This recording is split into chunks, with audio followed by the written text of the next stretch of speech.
Hello, it's Dr. Edward here, and we're going live on Facebook and YouTube, and this will also be going up on our Pets, People, and Harmony podcast.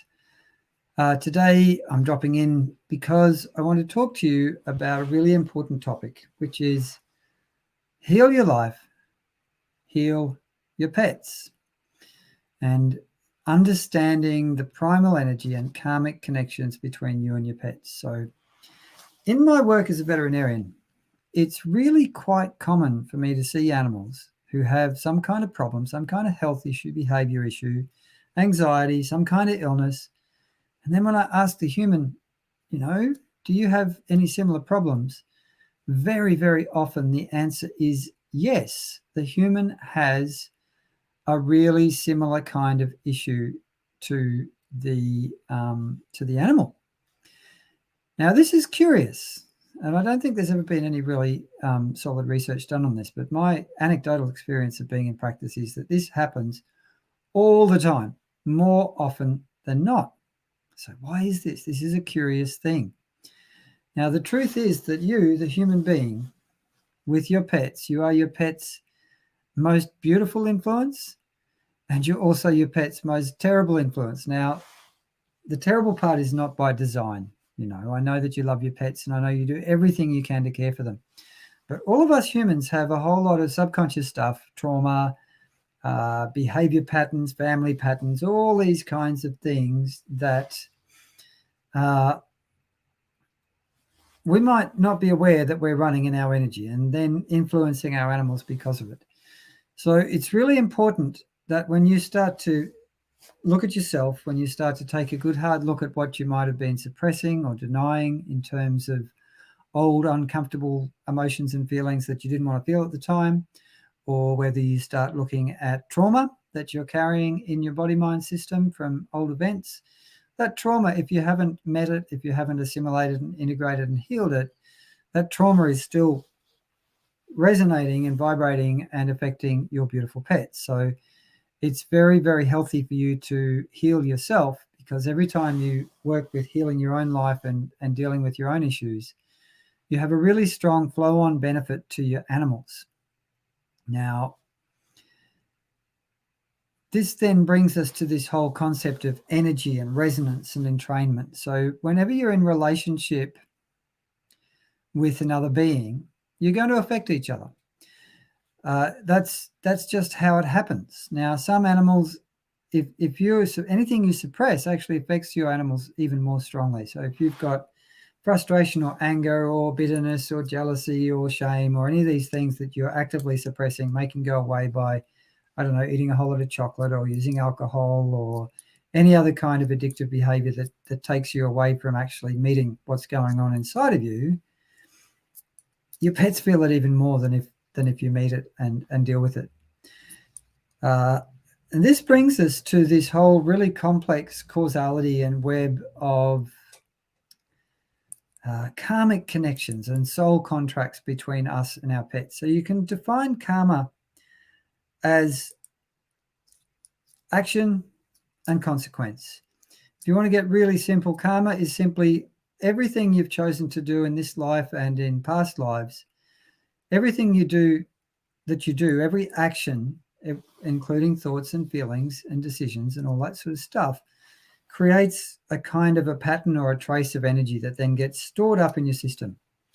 And as you move through life, these patterns of energy can remain dormant in your karmic history, or they can then become activated. They can, what they call, the Tibetan Buddhists might call ripening. When karma ripens is when that energy then blossoms into an experience in your life that can be a pleasurable, good experience, and sometimes it can be a really, really bad experience. Now, if you've got, for instance, that you've had a whole series of animals that have all had similar health conditions, then there's most likely some kind of karmic pattern active, some kind of soul contract between you and these animals that is designed for you to have some kind of spiritual lesson in your life.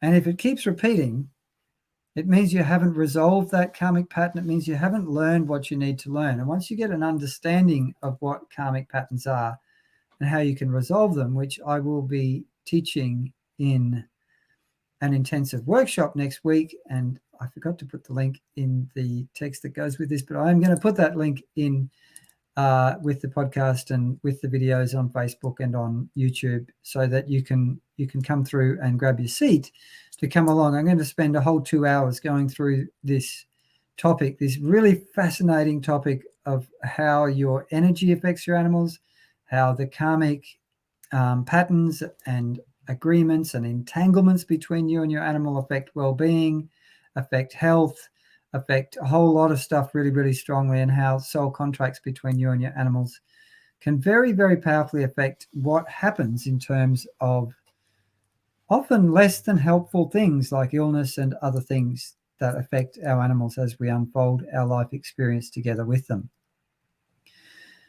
So energy is a real thing, and energy healing is a real thing. I started working with energy healing when I had chronic fatigue, probably about 23 years ago, because energy healing, when Western medicine ran out of anything that could help me, energy healing was one of the few things that helped me feel better. And I've been working with energy healing with animals for a long time now, for decades, and I've found that it can be the most beautiful, beautiful way to help your animals. In the workshop, we will have actually a little group energy healing session where I'll energetically help you unbind, release, resolve, and complete any karmic patterns that are tangled up with you and your pets that might be causing or resulting in chronic health, anxiety, and other conditions.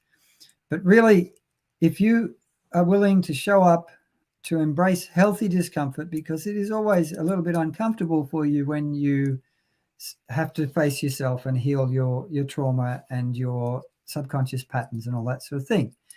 So, but you can use your beautiful pets as a really powerful motivator to heal your life, because you know the more you heal your life, the more your pets are going to benefit and the more their life is going to heal and blossom. And this is something I've seen with my own pets. So about 5.5 years ago, my second marriage ended. It wasn't a very happy marriage. There was a lot of narcissistic abuse from the other party. And I was left completely shattered. And that's the turning point in my life. That's when I started seeking help, working with therapists, working with healers, going, okay, what's going on? And I saw, wow, there's narcissistic patterns in my family of origin. And suddenly I could see them coming and go, whoa, I don't want to interact with that kind of person. And in that journey, I resolved a whole lot of karmic patterns and a whole lot of soul contracts that used to lead to me experiencing abusive narcissistic dynamics in relationship. Now, the difference for my animals with me doing that has been so profound. I've seen all of my animals become so much happier, so much healthier, so much more relaxed as a result of me dealing with my stress, my trauma, and my problems. So heal your life, heal your pets, understanding the primal energy and karmic connections and soul contracts between you and your pets is a really, really important thing. And I'd love to invite you along to come to this workshop that we're offering next week. It's the 26th of June right now. If you're listening to this or watching to this after that, then the workshop will be available on demand. After we go live, we'll pop it up and you can enroll in it anytime you like. But it'll be super intensive, a lot of very useful information that will help you understand and resolve energetic patterns of connection, karmic connection, and soul contracts between you and your pets that could well be a big problem in terms of causing repeated patterns of ill health and other problems in pets that you have, and sometimes in yourself too. Sometimes the problems can be patterns that are repeating in your life that I've got to tell you, you'll be a lot happier without. So thank you so much for listening and watching to this live video, or listening if you're listening on the Pets, People and Harmony podcast. This is just a little short podcast episode there. Thank you so much. If you would like to work with me as the Healing Vet, please go to thehealingvet.com, hit us up, and have a beautiful day with your pets. Goodbye for now. Have and give your pets a cuddle for me. Thank you so much, and goodbye.